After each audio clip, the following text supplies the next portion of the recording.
Mathew Kuzhalnadan MLA അസംബ്ലിക്കകത്തും അസംബ്ലിക്ക് പുറത്തും വസ്തുതയുമായി ബന്ധമില്ലാത്ത ആരോപണങ്ങൾ ഉന്നയിച്ച് സത്യവിരുദ്ധമായി ജനങ്ങളിടയിൽ പ്രചാരവേല നടത്തുന്ന ഒരാളാണ് അദ്ദേഹം.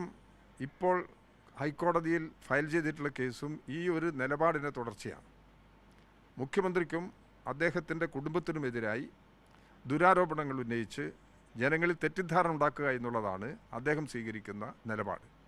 ഇപ്പോൾ കേരളത്തിൽ UDF ഒരു PR ഏജൻസി പ്രവർത്തിക്കുന്നുണ്ട്. UDF എന്ന് പറയാമോ എന്നെനിക്കറിയില്ല. കോൺഗ്രസിൻ്റെ PR ഏജൻസിയായിട്ട് പ്രവർത്തിക്കുന്നുണ്ട് കനകൂലു. ദുരാരോപണങ്ങൾ ഉന്നയിച്ച് അടിസ്ഥാനരഹിതമായ പ്രശ്നങ്ങൾ ഉന്നയിച്ച് കുഴപ്പങ്ങൾ സൃഷ്ടിക്കാനും കേരളത്തിൽ കലാപമുണ്ടാക്കി കേരളത്തിലെ ഇടതുപക്ഷ ഗവൺമെൻറ്റിനെ പുറത്താക്കി അധികാരത്തിൽ തിരിച്ചു വരാനുള്ള കുറുക്ക് വഴികൾ ഉപദേശിക്കുകയാണ് അദ്ദേഹം.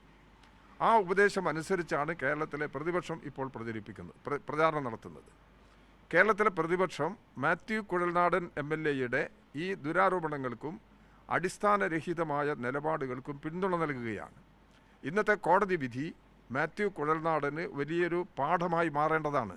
ഇനിയെങ്കിലും ഈ ദുരാരോപണത്തിൽ നിന്നും അടിസ്ഥാനരഹിതമായ ആരോപണങ്ങൾ ഉന്നയിച്ച് കള്ളക്കേസുകൾ സൃഷ്ടിച്ച് ആക്ഷേപമുന്നയിക്കുന്ന ഈ നിലപാടിൽ നിന്ന് മാത്യു കുഴൽനാടൻ പിന്മാറാൻ തയ്യാറാണ്. എപ്പോഴും അദ്ദേഹം അവസാനമായിട്ട് ആവശ്യപ്പെടുന്നത്, അദ്ദേഹം അവസാനമായി പ്രതികരിച്ചിട്ടുള്ളത് നിയമ നടപടികളുമായി മുമ്പോട്ട് പോകുമെന്നുള്ളതാണ്. ഏത് നിയമപരമായ നടപടിയുമായി മുമ്പോട്ട് പോയി കഴിഞ്ഞാലും യാഥാർത്ഥ്യത്തിൽ നിന്ന് തിരിഞ്ഞു നിൽക്കാൻ കഴിയില്ല. വസ്തുത തന്നെയാണ്. സത്യം വിജയിക്കുക തന്നെ ചെയ്യും. അതാണ് ഇന്ന് കേരളത്തിൻ്റെ അനുഭവം. അപ്പോൾ ആ നിലയിൽ തുടർന്നുള്ള മാത്യു കുഴൽനാടൻ്റെ നിലപാടിനെ ഈ രീതിയിൽ മാത്രമേ കേരളീയ ജനങ്ങൾക്ക് സമീപിക്കാൻ സാധിക്കുള്ളൂ. ഈ കോടതി വിധി അദ്ദേഹത്തിനാണ് അനുഭവപാഠമായി മാറേണ്ടത്.